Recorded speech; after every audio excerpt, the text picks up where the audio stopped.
వ్యవసాయాన్ని తన కోసం కాదు సమాజం కోసం మొదలుపెట్టాడు. తన కళ్ల ముందు ఆహార కొరతతో బాధపడుతున్న వారి కోసం ప్రభుత్వ ఉద్యోగాన్ని వదిలేశాడు. అనుభవం లేకున్నా 10 మంది కోసం వ్యవసాయం స్టార్ట్ చేశాడు. సాగులో ఎన్నో ప్రయోగాలు చేసి వ్యవసాయ శాస్త్రవేత్తలకే దిక్సూచి అయ్యాడు. సేంద్రియ పద్ధతిలో సాగు చేస్తూ కొన్ని వందల రకాల కొత్త విత్తనాలు తయారు చేశారు. తన 6 దశాబ్దాల సాగు అనుభవంతో ఉత్తమ వరి వంగడాలను సృష్టించి వ్యవసాయ శాస్త్రవేత్తలకు అందజేస్తున్న ఆదర్శ రైతుపై బిగ్ టీవీ అందిస్తున్న స్పెషల్ స్టోరీ.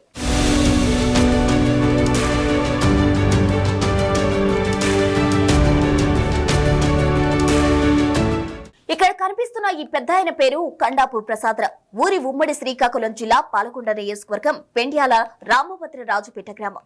ప్రశాంతంగా కనిపిస్తున్న ప్రసాదరావుకు వ్యవసాయం అంటే చాలా మక్కువ.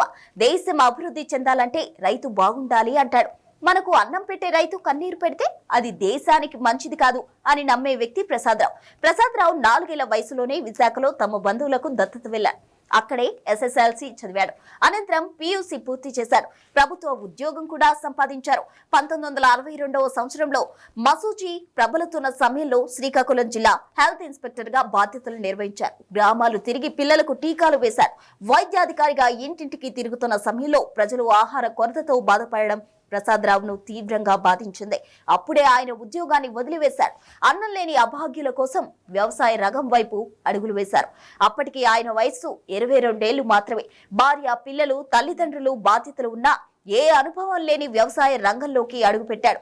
అది హరిత విప్లవం ఊపందుకుంటున్న సమయం. ధాన్యం పండించి ఆహార కొరత తీర్చాలని నిర్ణయించుకున్నాడు. ఉద్యోగం వదిలి పొలం బాట పట్టాడు. ఇలా 54 ఏళ్లుగా వ్యవసాయం చేస్తూ మంచి వంగడాలు సృష్టిస్తూ మన రాష్ట్రమే కాకుండా ఇతర రాష్ట్రాలకు వేల బస్తాల ధాన్యం సరఫరా చేస్తున్నాడు.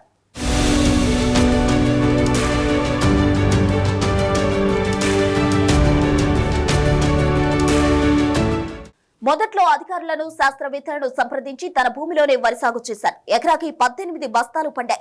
శాస్త్రవేత్తలు ప్రసాదరావుకు వ్యవసాయం పట్ల ఉన్న మక్కువ చూసి కొత్త వంగడాలు ఇచ్చి వరి సాగు చేయించారు. ప్రసాదరావు నిత్యం పంట పరిశీలిస్తూ కొత్త అంశాలు గుర్తిస్తూ కొత్త పరిష్కారాలు కనుగొనడం మొదలుపెట్టారు. ఆయన గుర్తించిన పరిశీలన ఫలితాలు MG రంగా వ్యవసాయ విశ్వవిద్యాలయానికి, శ్రీకాకుళంలోని నైరా వ్యవసాయ విశ్వవిద్యాలయానికి అందించారు. తెగుళ్లను తట్టుకోలేని పాత రకాలకు బదులుగా కొత్త వరి విత్తనాలు పండించారు. సామ మసూరికి ప్రత్యామ్నాయంగా MTU 1224ను సాగు చేశారు. ఇక తినడానికి అనుకూలంగా ఉండే NLR 4001 ప్రసాదరావు తన పొలంలోనే మొదట సాగు చేశారు. ఇక స్వర్ణ రకానికి బదులుగా MTU 1229ని సాగు చేశారు. పొట్టిగా ఉండి గింజ రాలని MTU 3513ను కూడా తన పొలంలోనే సృష్టించారు. ఇలా కొన్ని వందల రకాలు ఆయన పొలంలోనే జీవం పోసుకున్నాయి.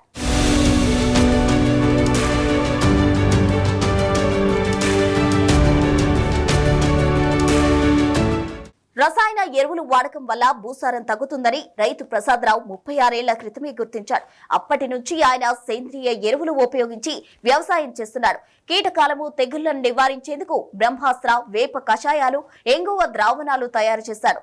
మొక్కలకు బలాన్ని ఇచ్చే ఘన, ధ్రువ, జీవమృతాలను తయారు చేశాడు ప్రసాదరావు. తక్కువ ఖర్చుతో వినూత్న పద్ధతిలో ఆరోగ్యదాయక సేద్యం చేస్తున్నాడు ప్రసాదరావు.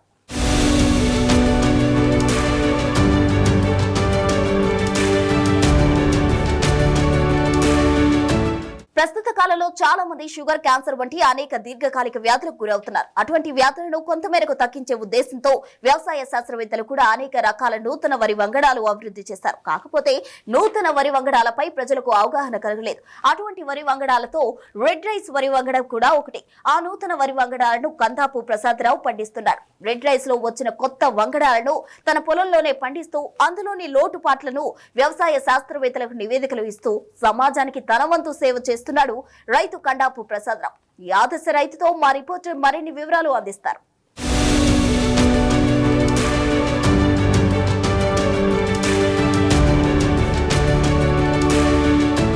ఉమ్మడి శ్రీకాకుళం జిల్లా పాలకొండ నియోజకవర్గం PR రాజుపేటకు చెందిన కండా ప్రసాదరావు ఆయన ఒక విధంగా వరికి సంబంధించి కూడా ఆయన అనేక పరిశోధనలు చేస్తుంటాడు. ఈయన గత 40 ఏళ్ళుగా కూడా వరికి సంబంధించి రకరకాలైన వంగడాలు ఎవరైతే నైరా విశ్వవిద్యాలయం వ్యవసాయ పరిశోధన కేంద్రం కానీ బాపట్ల కానీ వాళ్ళు కొన్ని కొత్త వంగడాలు తయారు చేస్తుంటారు. వాటికి సంబంధించిన లోటుపాట్లు కానీ లేకపోతే వాటికి సంబంధించి తెగుళ్ళు వస్తాయి, లేకపోతే ఎంత దిగుబడి వస్తుందని సంబంధించి కూడా వాళ్ళు కేజీ 2 కేజీల విత్తనాలని ఏదైతే కండా ప్రసాదరావు గారికి ఇక్కడ ఉన్న పిఆర్ రాజుపేట పాలకొండల సీతంపేట దగ్గరలో ఉన్న ఆయన దగ్గర పంపిస్తారు. ఆయన ఒక పంట ఒక 2-3 ఏళ్ళతో పాటు ఆయన అబ్జర్వ్ చేసి పంట బాగానే ఉంది, దిగుబడి బాగానే ఉంది, తెగుళ్ళు కూడా తక్కువ ఉన్నాయన్న తర్వాతే తిరిగి ఆయన్ని విశ్వవిద్యాలయ వ్యవసాయ పరిశోధన కేంద్రానికి పంపిస్తారు. అయితే ఇప్పుడు ప్రస్తుతం మనం చూస్తుంది ఇది ఎర్రధాన్యం అనమాట, రెడ్ రైస్. ఈ పంట గత 3 సంవత్సరాల నుంచే ఈ పంట అందుబాటులోకి వస్తుంది. అంతకుముందు కూడా ఇది బాపట్ల వ్యవసాయ పరిశోధన కేంద్రం వాళ్ళు తయారు చేసిన వంగడం ఇది. దీనికి సంబంధించి వంగడం తయారైన తర్వాత వీళ్ళు బాపట్ల వ్యవసాయ పరిశోధన కేంద్రం వాళ్ళకి సంబంధించిన సైంటిస్టులు ఇక్కడ ఏదైతే పిఆర్ రాజుపేటలో ఉన్న కండా ప్రసాదరావుకి కొన్ని కేజీల విత్తనాలను పంపించడం జరిగింది. ఈయన ప్రస్తుతం ఇది 3 ఏళ్ళు ఎంతకుముందు కూడా ఈ రకం వంగడం కూడా దేశంలో ఎక్కడా కూడా లేదు. కొత్తగా ఈ వంగడాన్ని తయారు చేశారు. అయితే పండించిన తర్వాత ఏడాది క్రితం ఇది రైతులకు కూడా అందుబాటులోకి వెళ్ళినట్టు కూడా ఇక్కడున్న ఎవరైతే ప్రసాదరావు రైతు ఉన్నారో చెప్తున్నారు. సార్, ఇప్పుడు మీకు ఇది ఎవరు పండించారు ఈ పంటని? మీకు ఇది ఏ వ్యవసాయ పరిశోధన కేంద్రం పండించింది? ఎన్నాళ్ళ నుంచి పంట ఇది రైతులకు అందుబాటులోకి వచ్చింది? నాకు 3 సంవత్సరాల క్రితం బాపట్ల వరి పరిశ్రమ స్థానం వాళ్ళు నాకు మినీ కిట్గా 2 కేజీలు ఇచ్చారండి. ఆ 2 కేజీలని 10 సెంట్లు వేశాను. 10 సెంట్లు వేసి వాడు గుణగణాలు కూడా చెప్పాను. ఆ 10 సెంట్లకి కూడా 4 బస్తాల ధాన్యం అయింది. ఈ 4 బస్తాల ధాన్యం కూడా నేను ఆడించాను. ఆడించి ఆ బియ్యాన్ని ఇంచుమించు ఆర్డీ వాళ్ళు కానీ కలెక్టర్లు కానీ అధికారులకు ఎక్కువ ఇచ్చేవాడిని. దాని మీద కూడా గుణాలు ఉండేవి. అయితే ఇప్పుడున్న సమస్య ఏంటంటే గతంలో ఈ ఎర్రధాన్యం ఉండేది, దాన్ని ఏంటంటే నవార్ అనే రూపంలో ఉండేది. ఆ నవార్ అనేది ఎలాగుంటుందంటే అది కేవలం 100 రోజుల పంట, దానికి దుబ్బు బాలం లేదు. ఇది దుబ్బు బాలం ఉంది, దాని దుబ్బు బాలం లేదు. అందువల్ల ఏంటంటే వర్షాన్ని పడిపోయేది.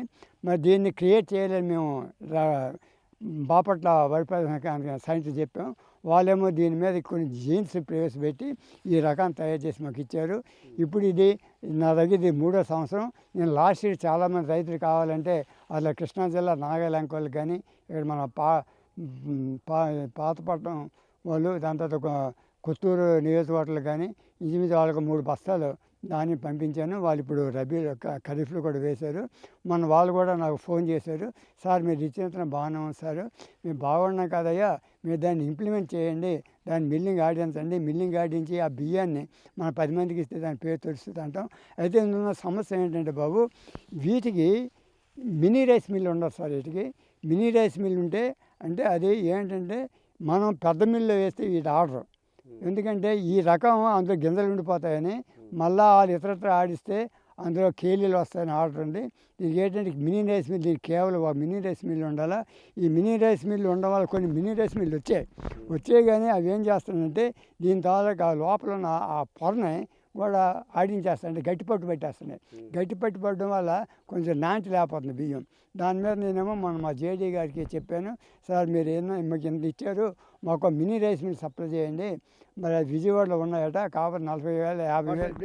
ఈ ఎర్ర రైస్ ఈ బాపట్ల వ్యవసాయ వరి పరిశోధన కేంద్రానికి పంపించారు. వాళ్ళు ఎప్పుడు ఇది రైతులకు అందుబాటు తీసుకొచ్చారు? రైతులకి వాళ్ళు అంటే మాలాంటి రైతులకి ఇంచుమించు ఈ రాష్ట్ర వ్యాప్తంగా 5కి ఇచ్చారండి. ఇప్పుడు ఎన్ని నెలలు అవుతుంది అంటే 2 సంవత్సరాల క్రితం ఇచ్చారు. దాని తాలూకా ఫీడ్బ్యాక్ కూడా మేము వాళ్ళకి ఇచ్చాము. మరి మన అనకాపల్లిలో కూడా ఉన్నప్పుడు కూడా ఫీడ్బ్యాక్ ఇచ్చాము, వాళ్ళు కూడా బాగుందన్నారు. దాన్ని ఇతర రైతులకి ఇవ్వాలి అని అన్నారు, ఇతర రైతులు కూడా ఇచ్చాను. ఇప్పుడు ఇంచుమించు ఈ సంవత్సరం నేను ఈ ఖరీఫ్కి ఇంచుమించు 5 క్వింటాల ధాన్యం సరఫరా చేశాను నేను. అట్లా కృష్ణా జిల్లా కానివ్వండి, లేకపోతే మన గోదావరి జిల్లా. ఇప్పుడు ఈ ఎర్రధాన్యం అనేది మన రాష్ట్రంలో ఉందా, మిగతా రాష్ట్రాలకు ఆల్రెడీ స్ప్రెడ్ అయింది? కొన్ని రాష్ట్రాలు స్ప్రెడ్ అయింది, అంటే వివిధ రూపాల్లో ఉంటుంది. ఇక్కడ మనం దీన్ని ఏంటంటే నల్ల బియ్యం ఉన్నాయి, నల్ల బియ్యం కొన్ని రాష్ట్రాల్లో కాలబెట్టారు అంటారు. దీనికేమో ఇన్నాళ్ళు నవార్ అని ఉండేది, ఆ నవారాన్ని ఇప్పుడేమో రెడ్ రైస్ కింద నెంబర్ పెట్టారు, డెవలప్ చేసాం. డెవలప్ చేయడం వల్ల ఇప్పుడు ఎకరాకి ఇది ఎన్ని బస్తాలు వస్తుంది? ఇప్పుడు ఇది ఇది నేను వేసింది ఉడిచింది కాదండి, ఏకం ఎజ్జాలే అండి. ఎజ్జాలడం ఇలాగ ఉంది. అందువల్ల ఏంటంటే కనీసం ఎకరాకి ఇది ఒక 25 నుంచి 30 బస్తాలు వస్తాయి. అంటే ఎంత బస్తాలు వచ్చిందని కాదండి, ఇది కానీ 25 బస్తాలు వచ్చినప్పుడు మన 40 బస్తాలు ఎంత ఉంటుందో ఈ 25 బస్తాలు అంతే రేటు ఉంటుంది.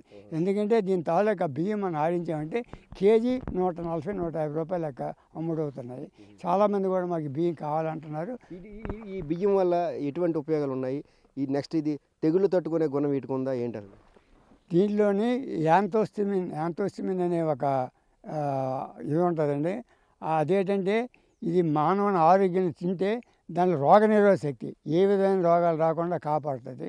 రెండోది ఇదేంటంటే ఈ అన్నం ఎక్కువ తిన్నాం. ఇప్పుడు బీపీ షుగర్ వాళ్ళు ఉన్నారు, షుగర్ వారికి ఎందుకు కంట్రోల్ అవ్వట్లేదు, ఇష్టం వచ్చిన అన్నం తినేస్తారు. కానీ ఇది వాళ్ళు ఏం చేస్తున్నారు, కొంచెం అన్నం తినడం వల్ల కడుపు నిండిపోద్ది. ఇందులో ఉన్నవంటి పోషకాలు అన్నీ ఐరన్ కానీ, జింక్ కానీ, ఫాస్ఫేట్ కానీ అన్నీ కూడా ఇందులో ఉంటాయి. ఇది అందువల్ల ఏంటంటే ఇది వాడిన వాళ్ళకి రోగనిరోధక శక్తి పెరుగుతుంది. అందులో భాగంగా కొంతమంది కూడా నేను ఇచ్చాను. ఇస్తే కొంతమంది షుగర్ లెవెల్స్ కూడా తగ్గాయని చెప్తున్నారు. దానికన్నా ఇప్పుడు దీన్ని మొన్న మీరు రీసెర్చ్ చేసాం. ఇప్పుడు ఉన్న గుణం ఏంటంటే ఇది పోటాకు అండి. ఈ పోటాకు దీంట్లో ఉండడం వల్ల ఇక్కడ ఏంటంటే చూడండి తాలు గంజలు ఏర్పడుతున్నాయి. ఇదిగోండి తాలు గంజలు. అంటే దీని మీద మన మీటింగ్లో నేను చెప్పాను, సార్ ఇది మనకి ఎన్ని చూస్తే ఇంచుమించు ఒక 9 అంగుళాల పొడవు ఉంది. కానీ ఈ దిగువన పోటాకు ఉండడం వల్ల ఈ పోటాకు ఇవ్వడం వల్ల ఈ ఆహారం పట్టడం తెస్తారు. దీని మీద మీరు రీసెర్చ్ చేయండి అని కూడా ఆ మీటింగ్లో చెప్పాను. అలాగే వాళ్ళు నోట్ చేసుకున్నారు. దాని మీద రీసెర్చ్ చేస్తానని కూడా చెప్పారు. మొత్తం మీద చూస్తే ఈ ఎర్రధాన్యం అనేది కూడా ఒక 3 ఏళ్ల క్రితం బాపట్ల వరి పరిశోధన కేంద్రం డెవలప్ చేసింది. వాళ్ళు పూర్తిగా చేసిన తర్వాత దానికి దిగుబడి ఏ ఉందో దానికి సంబంధించి కూడా ప్రసాదరావుకి ఇక్కడ విఆర్పేటలో ఆయన పంపించడం జరిగింది. ఇది దిగుబడి అన్నీ పర్వాలేదు అని ఆయన తర్వాత ఈయన 3 ఏళ్ల పాటు ఈ పంటను పండించిన తర్వాత ఇది బాగానే ఉంది, తెగుళ్ళు తట్టుకుని కూడా ఉంది.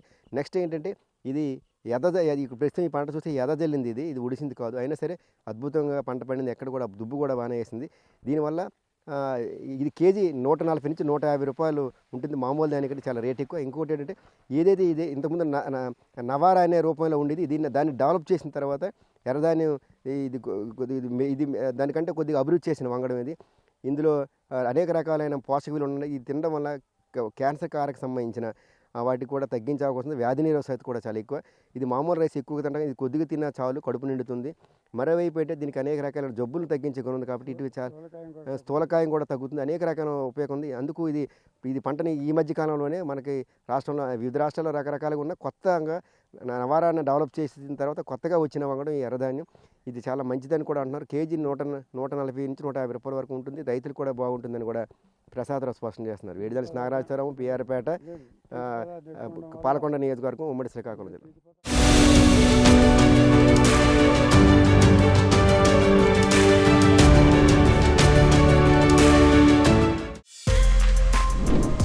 For more videos like this, subscribe Big TV channel.